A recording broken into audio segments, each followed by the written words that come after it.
días, feliz año. Espero que estéis tranquilos, relajados, que hayáis tenido una noche, pues eso, divertida, que no os hayáis atragantado con las uvas. La palabra de Dios del primer día del año es una palabra de bendición.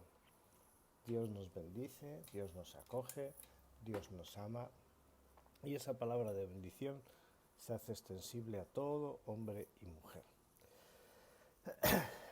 Es un día donde recordamos que María guardaba todo en el corazón. María es madre, pero sobre todo es un día que refuerza el gran misterio, el gran acontecimiento de la encarnación. Yo creo que nunca seremos lo suficientemente capaces de comprender y agradecer el hecho de que Dios se haya hecho carne. No, Dios no es una idea, Dios no está por ahí dando vueltas, Dios no está en el cielo, lejísimos, sino que, según el Evangelio de San Juan, habita entre nosotros. Y eso a mí me da mucho consuelo y mucha paz. Yo creo que los pastores, y me preguntaba leyendo el Evangelio de hoy, cómo es posible, bueno, que encontrar los pastores de especial.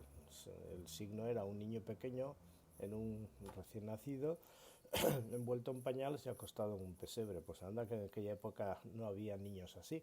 De hecho, bueno, Herodes persiguió a casi todos, ¿no? Eh, ¿Qué hubo de especial allí?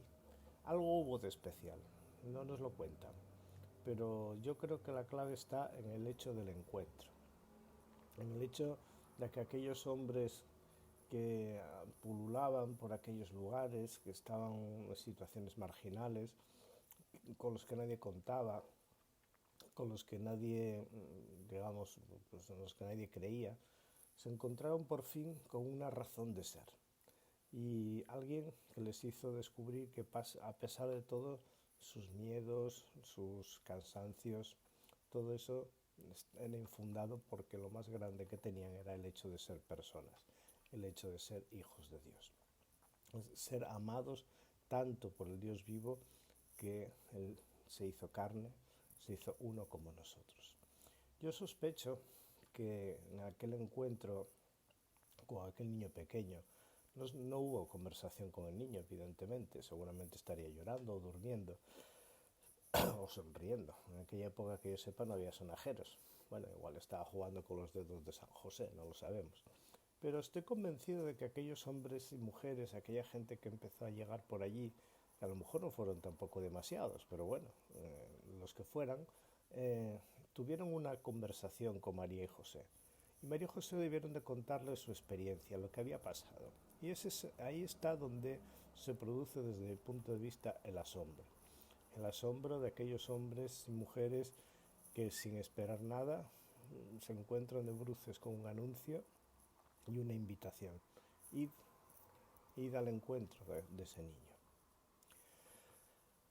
Me llama mucho la atención que las palabras de Benedicto XVI en esta semana, sabiendo que, bueno, que su vida ya se estaba apagando entre nosotros, fueron unas palabras llenas de esperanza que me han hecho pensar mucho. Es la comprensión que él tenía de este proceso vital como ir al encuentro del Señor. Justamente creo que esa es la clave de la vida cristiana y la clave para entender todo el gran acontecimiento que llamamos la salvación. Y la salvación no consiste en cosas puntuales, hoy me curo y mañana vuelvo a enfermar, hoy me toca la lotería, mañana estoy lleno de deudas, hoy soy reconocido y famoso y mañana soy vituperado y ninguneado. No, ese tipo de salvaciones efímeras, como quien dice, pues bueno, pueden ser puntualmente simpáticas, pero no conducen a esa otra expresión que es la bienaventuranza, la satisfacción de sentirte plenamente salvado, plenamente sanado y en una dignidad que nadie te puede arrebatar. Y eso solo se encuentra en Belén, solo se encuentra cuando uno se da de bruces con el Señor Jesucristo. Y para darse de bruces con el Señor Jesucristo hay muchas posibilidades. Te puedes encontrar con Él pues como un niño pequeño, te puedes encontrar con Él anunciando la salvación de Dios en el monte, te puedes encontrar con Él sanando a un enfermo, te puedes encontrar con Él en el dolor, en la cruz, en la situación de muerte. Pero un cristiano, si tiene claro si se encuentra realmente con Jesucristo, ha descubierto la dignidad del ser humano y la grandeza de Dios.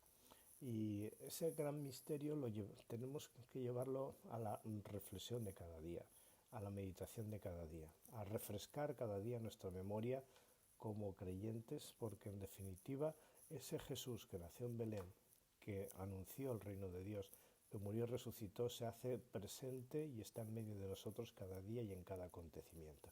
Y es fácil descubrirlo, nada que tenga uno la mentalidad de los pastores de dejarse sorprender, la mentalidad de los niños de no poner trabas a la sorpresa de cada día, y la mentalidad también de María y de José, que rumiaban todo lo que estaba aconteciendo y daban gracias a Dios porque aquello que había ocurrido en sus vidas les superaba, pero también les dignificaba de una manera única. Iniciamos este año 2023 con una palabra de bendición. La leemos en la primera lectura, la volvemos a encontrar en la segunda, donde además San Pablo dice claramente que lo que tenemos que hacer es dejar que el Espíritu Santo haga surgir en nosotros el asombro. Abba es la palabra de un niño pequeño que aprende a balbucear. Significa mamá, significa entraña maternal. Dios tiene entraña maternal, es de carne y hueso, es pequeño y frágil, pero en su fragilidad está su sabiduría, porque al hacerse uno como nosotros, Él inserta su vida a la nuestra y traduce nuestra historia humana en una historia de divinización, en una historia de salvación. Si os fijáis en la plegaria eucarística de hoy y en la liturgia de hoy, esta es la gran afirmación que la Iglesia hace, la gran convicción de que por el bautismo participamos de lo que Dios es. Y esto no es ninguna falacia, esto es la gran noticia de que el reino de Dios está cerca. Que este año 2023 sea un año feliz. Y feliz no quiere decir que no tengamos contradicciones y situaciones difíciles, que seguro las tendremos, pero sobre todo un año bienaventurado, porque nos acercamos al misterio de la encarnación y nos dejamos seducir por él. Este fue el camino de Teresa de Jesús, este fue el camino de Catalina de Siena, este fue el camino de todos los hombres y mujeres que entendieron que el Evangelio no era una idea y no era cuestión de moralina, de si hago cosas buenas o cosas malas, no era tampoco cosa de cumplir expedientes para parecer que soy el mejor del mundo, sino que era una cosa muy sencilla: acercarse a Jesús, encontrarse con Él, amarlo y seguirlo. Jesús dice que la salvación consiste en creer en Él y en amarle. Ven y sígueme. Y el seguimiento de Jesús provoca en nosotros una transformación, no por un esfuerzo mental, sino por una transfiguración que ocurre en nuestra vida gracias a esa presencia viva del Señor que se hace carne de nuestra carne y sangre de nuestra sangre. Queridos hermanos y amigos, feliz año nuevo. Y la bendición de Dios Todopoderoso, Padre, Hijo y Espíritu Santo, permanezca siempre con vosotros.